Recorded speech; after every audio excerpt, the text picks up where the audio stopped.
You are listening to the Arkham Horror Book Club, a collection of the strange and the unusual. With your host, Leeman Kessler, here to guide you through this terrifying world. We hope to broaden your horizons while tingling your spines. Do enjoy. Leave on the lights if you must.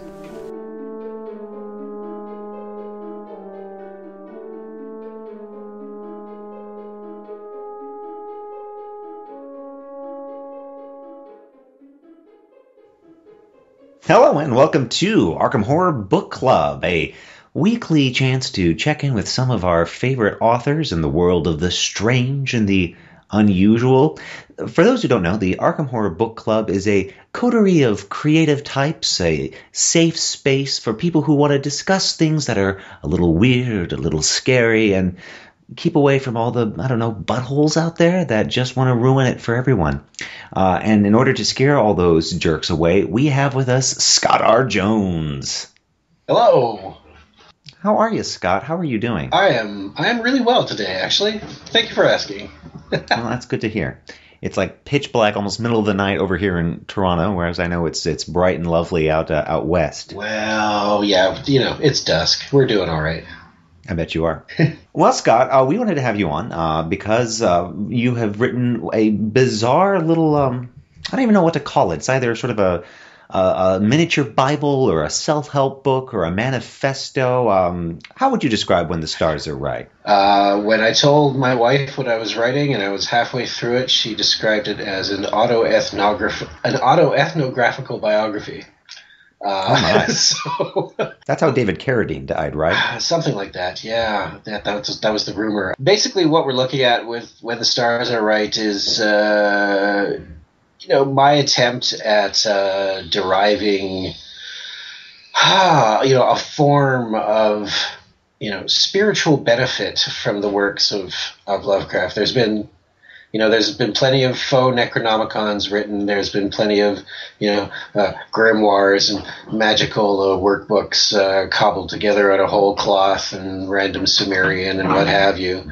But nobody's actually sat down, to my knowledge, to, actually look at the great old ones and look at some of Lovecraft's, philosophical trappings and peccadillos and say, well, is there anything of benefit that can be gleaned from this material? What's going on in there anyways? It's clearly, with Lovecraft, there's an attraction, and it often sort of maps out into a kind of sort of a resigned nihilism. And yet there's so much energy in there as well. There's so much, interesting stuff going on, almost, in between the lines of the bleakness, Well, it's interesting in reading it. You sort of, you discover this spiritual side and this sort of interesting world that's there in spite of Howard. In spite of Howard, yes. And I appreciated that as someone who has had to pore over his letters and kind of, get inside of his head, wear his skin suit, as one of my friends puts it. He's a charming fellow. He's a very erudite fellow. He has some ideas which are more palatable than others, but he's not really a spiritual fellow. He sort of talks about how, of all the kind of the faiths and religions, he sort of likes paganism because there's something sort of earthy about it, but right.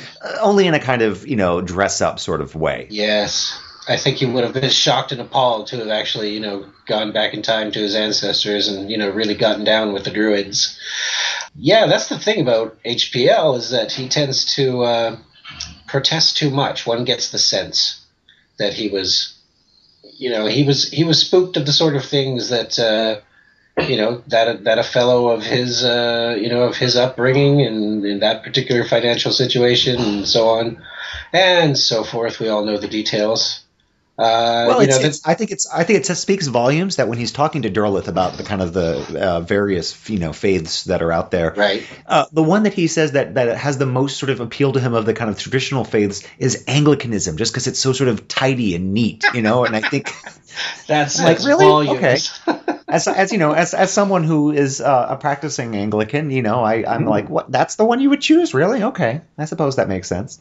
Yeah. There's a lot of gin and sherry and nice sort of tea times to go with it. And again, I think it plays into his slightly Anglophilic pretense.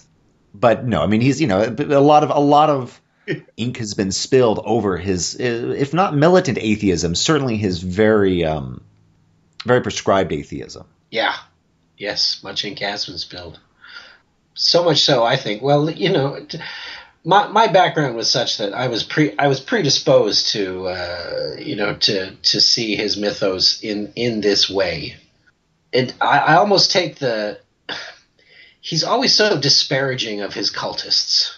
They're clearly, you know, all insane or you know, or degenerate or in some way, you know, lacking in some, you know, specific you know, quality of personhood that would allow them to see that they were, you know, dabbling with horrors. And yet, you know, in the same time, in the fiction, you know, these people have been doing their dabblings for a long time, you know, millennia. So clearly there's, you know, there's something to be, you know, why do humans do things? We don't necessarily, you know, we don't like to do things that hurt us. Not as, you know, not on the surface at least. So No. So to look at the cultists, to look at well, for instance, to look at say The Shadow over Innsmouth. So noted atheist and Lovecraft scholar Robert D. Price did a wonderful piece of work in his introduction to, I think, Chaosium's Nyarlathotep cycle, in which he kind of in the introduction he broke it down in an interesting way, and then he did that whole light is dark, dark is light, let's flip it around thing right at the very end of his introduction, where he took the narrator from The Shadow over Innsmouth, who basically at the end says, well, you know, I'm clearly turning into a fish person, you know. If you can't beat him. Yeah, off to the deeps where I shall, you know, dwell in many-columned Yohannes lay in wonder and glory forever. And the reader is, you know, the reader who is unregenerate, you know, is meant to take that as like, oh, shudder, you know, he's clearly, you know, lost his way. And yet, you know, to read it again is to say, well, gosh, that sounds awesome. It's, you know, it's clearly a plus over your former existence. Well, and I wish I could remember the title or the author, but there's this amazing follow-up novella to Innsmouth, which is essentially from after the raids, a surviving cultist or like a daughter of the cultist, you know, talks about essentially being put in a concentration camp or in a kind of a federal prison camp. It's really compared to the like the Japanese internment camps and things like that, and it's playing with those ideas of, you know, it's inverting Lovecraft's racism in this situation. Is that Ruthanna Emrys's most recent story that went up on the Tor.com site? I think that is, yes. The last what was it? The Litany of Earth, I believe it's called. Yeah, amazing that's story. Exactly it. Amazing story. Well, and that tries to breathe a certain life into the into what this, you know, what these cult behaviors might be like, and it turns it into a slightly more kind of chthonic earth sort of shamanism sort of thing. But there's still the darkness. Like, it's not just, oh, these are misunderstood, you know, people of nature, savage, you know, noble savage types. There is still a hint of you know, disturbance and wrongness about it. But absolutely. But it's the nature of the biz, though. I mean, this is something I go on about it in the book, is that, you know, so much of our, you know, rational Apollonian religions are based on this sunny idea that it's all good, or that God is all good. Whereas, you know, get back into the, you know, the more old school interpretations, and God is both good and terrible. The divine is, you know, so beautiful you'll go mad with it. You know, these are old concepts that just haven't really, you know, they're still present, but they tend to, you know, be shoved under the carpet, and, you know, that particular light gets put under any number of bushels because it's, you know, it's a scary proposition, and yet it's at base, it's kind of what we're looking at. So, well, it's you've made no bones about the fact that a lot of this book is, if not indirectly inspired, at least flavored by Gnosticism. Oh, absolutely, yes. And being a good mainstream Christian, I've absolutely written off Gnostics as hopeless heretics for the last 1800 years. But it dawns on me that Lovecraftiana has its own sort of orthodoxies and heresies and hierophants and all sorts of saints and sinners. So what's the sort of the Gnostic approach then to that world? The Gnostic approach to the mythos. Mm-hmm. Well, in terms of, we can take that, fantastic first paragraph from the Call of Cthulhu, where Lovecraft basically lays down his own view on those black seas of infinity, right? And his rider on them is that, here we are on our placid island of ignorance, itself a very Gnostic conception. And we are in the middle of vast seas of infinity, and it was not meant that we should voyage far. This was his injunction, right? It was not meant that we should voyage far. Eventually, we would correlate all our contents, and in that moment, we would then flee from the deadly light and into the peace and safety of a new dark age. And so many of Lovecraft's fans and folks who are a little more hidebound with the mythos, God love them, have sort of taken that as a yes. Let's not learn too much. The Relayan view, as I've put it forward, is yep, there they are, black seas, and I'm going to stay on the beach and build my little non-Euclidean sandcastles. No, I'm building a boat. You may as well. I mean, it's jump right in, and that's really for me, my understanding of Gnostic thought is one must jump in, one must build that boat and risk those seas, because how else are you going to be a good sailor? Too true.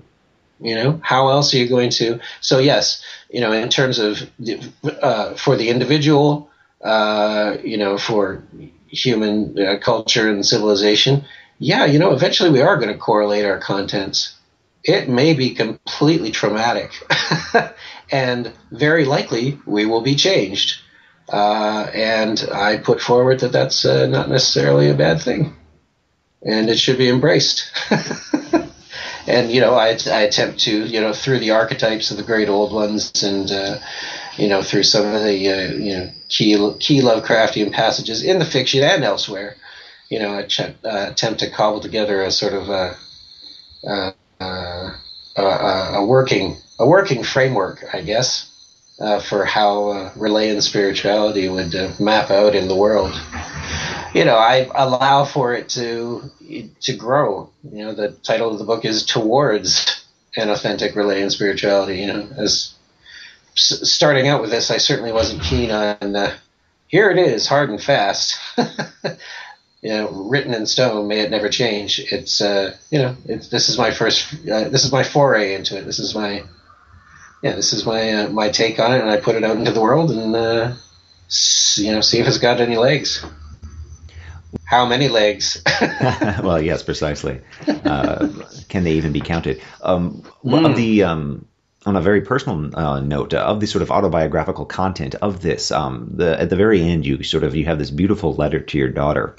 And we both have in the last little while seen a new female human enter our lives in the form of new daughters, and it was very beautiful the way you talked about this idea of choosing fear. Yes. And sort of all the sort of the tentacles and the squamousness and the gooiness of the kind of Lovecrafty strangeness. There's something really beautiful in that I think touches on all sorts of faiths, all sorts of experiences, all sorts of backgrounds, and I think that notion of not letting fear control you, but also in a certain way choosing what fears you will bring into your life and allow to have a certain amount of control over you. I think there's a real beauty in that can be unpacked, and I don't know. I found it very touching and echoing. Thanks. I hope she gets it. She just turned 1 on Wednesday, so I think that she's got some time to parse it. some time to do the rewrites, just in case. Yeah, and as she comes to consciousness, hopefully she'll. I don't know. I don't know what to think about that. It's the book's dedicated to her, and it's always seemed important to me, because if there's one thing that everything outside of the individual tries to hammer down on the individual, it's always here's the thing you should be afraid of. Here's this, here's that. Here, let us define it for you. Exactly. Let us define it for you. And it's like, really, I don't think we can afford, as individuals or as a culture, to continue to be doing this othering. It's inherently a flawed way of going out into the world. So I'm arguing for porousness. I'm arguing for a certain softness in my children, basically. I want them to be able to to know what it is to be the other. And so, Relayanism, what could be more other? That is very true. Yeah. Well, and the nice thing about the fact that you haven't chiseled this in stone is that it opens the door for so much more franchising and fiscal opportunities. You can. This is talk about New Testament. You can have 3, 4, 5, 6, 7, 8, 9. However many testaments you want going forward. I'll let Not to mention hymn books and that's where the real money's at. I have, perhaps shamefully, but also, because I'm interested to see where it's actually going to go. I have taken steps towards that, Leeman. Yes. Considering, that I pulled so much from, just random paragraphs of Lovecraft's fiction. I've been sitting down with some of the more classic stories and reading them over and seeing what could be teased out in terms of Relayan thought, and basically I'm considering putting out annotated editions of the stories, and just call them readings in Relayan spirituality. Oh, I see. Relayan catechesis, as it were. Yes. There, you've hit it. There you go. That's it. So, but these things take time, so that's coming up later. They will certainly relate. On Amazon, you'll just buy them as a package. That's really all that matters, is making sure those keywords match. Yes, absolutely. Now, beyond When the Stars Are Right, you've got other projects and the other irons in the fire. What else is coming out with Martian Migraine Press? That's that's main folks. That's myself and some other folks, other writers I've been working with, and we've had we've got our money making imprint is of course the Lovecraftian smut. And that's always where money's spent. That does all right. That's basically that keeps the pot boiling, as it were. Yeah, and so that's been doing all right. We're putting out a magazine at the end of this month. It's going to be officially released on the 23rd in electronic formats to begin with, but we're looking at basically a best of compilation by the end of the year, and that's Necronomicon, pun intended. And so we're basically it's the magazine of weird erotica. So excellent. And we're trying to go play as the editors. We're trying to go places where you wouldn't expect it to go. There's been some excellent anthologies out. There was Cthulhu Erotica. There was Whispers in Darkness. And those are really inspirations of the work of Ramsey Campbell. Some of his early forays into the strange and the sexy were certainly inspirational for us. It's just, is there a way to do? Because the joke is always, all you got to do is go on some of the Facebook Lovecraft groups, and the minute you bring sexy and tentacles together, somebody's going to make the joke, right? Oh, I've seen enough hentai to know where this is going. It's like, oh, guys, come on, seriously.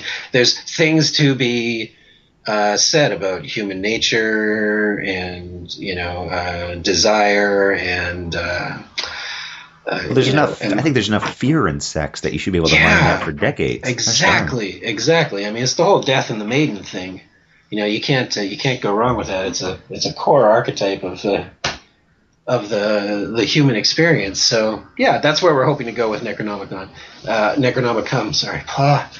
Yes, indeed. Is it always going to work? I don't know, but we're getting a toe in the waters, and we've seen some interesting stuff coming in. Those are waters. Yeah, the sploosh pool instead of the slush pile. So there's that, and the next big project coming up with Martian Migraine is an anthology. I think we're looking at basically the open submission call ends a month and a bit from now, so we're hoping for sometime in the early part of the new year. Resonator, new Lovecraftian tales from beyond. Ah, yes. Because one of the machines that I just love to death from Lovecraft's work is of course Crawford Tillinghat's little his little resonator. That's right. That stimulates the pineal gland. There is a very short, very almost a throwaway story, and yet it unpacks and unpacks and unpacks, because what does it mean that you can switch something on that you can't necessarily switch back off. Exactly. And there's all kinds of things that can be said about boundaries, about perception, about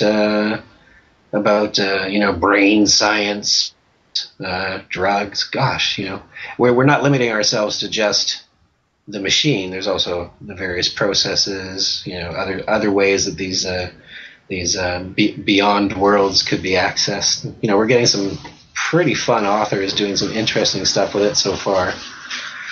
Yeah, looking forward to that. And are you going to be able to travel much? Are you hitting any sort of the con scenes or doing any sort of appearances with any of these works in the next little while, or are you mostly staying local? It terrifies me to think, but yes, I will be at Necronomicon in Providence in 2015, and it will be It will be my first convention ever for anything.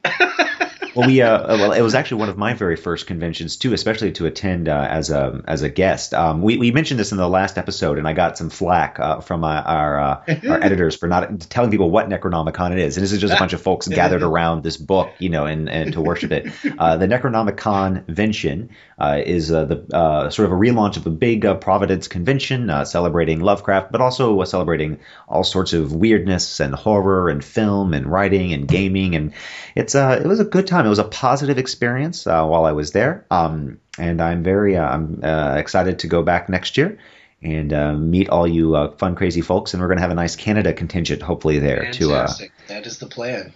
Make our own heritage moments. Of course. Absolutely, because that's what Canadians do when they go abroad. They just we just force our heritage down your throat. Well, that's what I've been told anyway.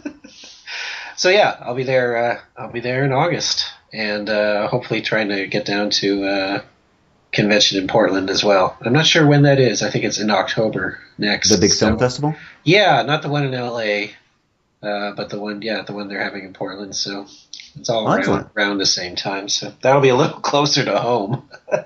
Yes, that is at least within your time zone. That's helps. Right. I can drive to that one. Oh, must be nice. I'm hoping so. Yeah. So it'll be good to meet all these folks, because of course, running Martian Migraine for the last 3 years and just getting that slow burn going. It's been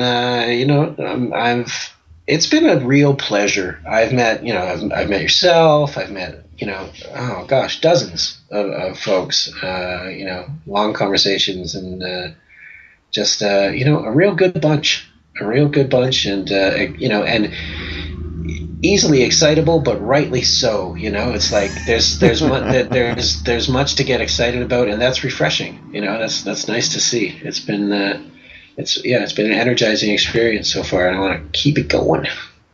Mm-hmm. I agree. So I think what I want to end on, since I have you, the Joel Osteen of Relay and Spirituality, on the line. I think we'd love to know what precisely is #KeepingItRealYay. How do we know if we're #KeepingItRealYay? Gosh, that's an excellent question, Leeman. Basically, it's it's almost better defined by what it is not. So we can take the extreme example of what's not keeping it real yet. And I'm not being, I don't want to come off as, an old fuddy-duddy, you kids get off my lawn, you're not keeping it real yet.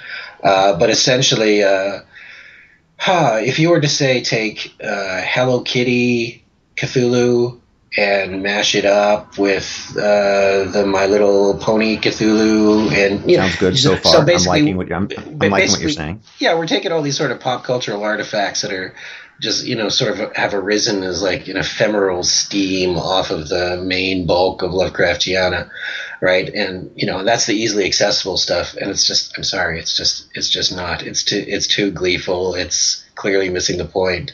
Although it could be argued that it's actually hitting the point quite well. And that's the fun thing about it, about playing the keeping it really a conceptual game. We have a group on Facebook where we do this with artwork and video and whatnot. And we just, we get a little judgy, but it's all in good fun.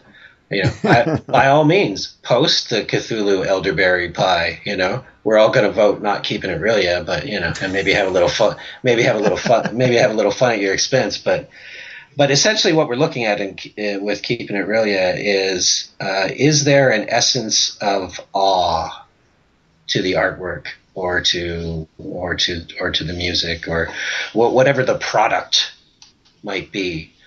Because there's a lot of product now. I can remember a time when the only Lovecraft art you could find was online was the covers to Arkham House editions and maybe a couple of sketches from a Call of Cthulhu source book. That was it. And now look at it. You could spend days going through the stuff that's getting produced because monsters are fun to draw. But basically, what we're looking at with Keeping It Real is there a sense of awe? Is there a sense of dark majesty, as opposed to goofy kaiju terror? Right? Which So you're telling me then that Pacific Rim is not Keeping It Real yet? Not Keeping It Real yet. Completely awesome. Had a great time watching it. Not keeping it real yet. It's just, we're so keen to see the world end, right? I mean, this is, as a species, we're very fond of our apocalypses, and so especially if we can bring it about. Yeah, I mean, that's where the real fun is at. Yeah.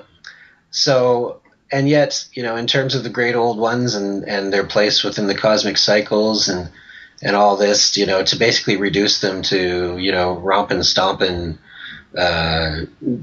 super giant, yeah, exactly. But essentially, we'll rain death upon the cities of man. Well, okay, well, that's in the first 5 minutes. What's next?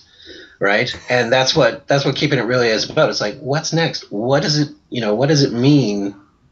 Right? That as a concept, How does it look after everything's been reduced to dust? And so yeah, I like it when I see Lovecraftian art which kind of gets that. It's aware of the sense of scale, right? Both in the size of these things and also the size of time. It has a feel of deep time. It has that sort of awe that comes from, that awe that comes when we read Lovecraft and we realize our, essentially quite minuscule, place in the structure of things. So when it comes to art like that, it's, it's a reminder. There's a little bit of a chill, but there's a little bit of a thrill to it as well. Which you just don't find with My Little Cthulhu. Well, it depends on which particular iteration they're playing. Right. With. You go back to the '80s and you find some real darkness there. That's true. No. Well, I think if folks wanted a hint of dark majesty and awe, you've given it to them. So thank you so much, Scott. Thank you for having me on. Where can folks find you online? How can they support you? Where do you put all your information? Most of the information ends up on the MartianMigrainePress.com website. I blog there occasionally, review movies there sometimes, and of course all the books are there as well. When the Stars Are Right is currently available in most electronic formats from the website and from Amazon. And it is this week, apparently, is going into that print-on-demand print edition. So it's going to be it's currently populating onto Amazon and BNN and most major retailers. So you can search for it there and it'll pop up. And I think it's relatively inexpensive. We're looking at like $14 a copy. So yeah, American. Wow. I don't know what Nice. I don't know what how much elsewhere, but yeah, it's coming up. And I am on the Twitter as Pimp My Shoggoth. Classy. Yeah. So that's about it. I'm on the Facebook as well. It's just Scott R. Jones, but I don't have an author page or anything like that. That's extra work I don't need. I don't blame you. If you want to friend me up, that's where I am. All right. Well, thank you so much, Scott. This has been great. Wonderful hearing from you. And we look forward to seeing what more strangeness you put out in that world. Thanks, Leeman. I'll do my best. And for the rest of you at home, enjoy and have a wonderful rest of your week. We'll be back at Arkham Horror Book Club, which you can also find at arkhamhorrorbookclub.tumblr.com, as well as on this YouTube site here. Please subscribe and share with your friends. They deserve it, don't you think? Good night, folks. Arkham Horror Book Club is in no way affiliated with Fantasy Flight Games or the Arkham Horror series of board games, which are really complicated and take too long to play.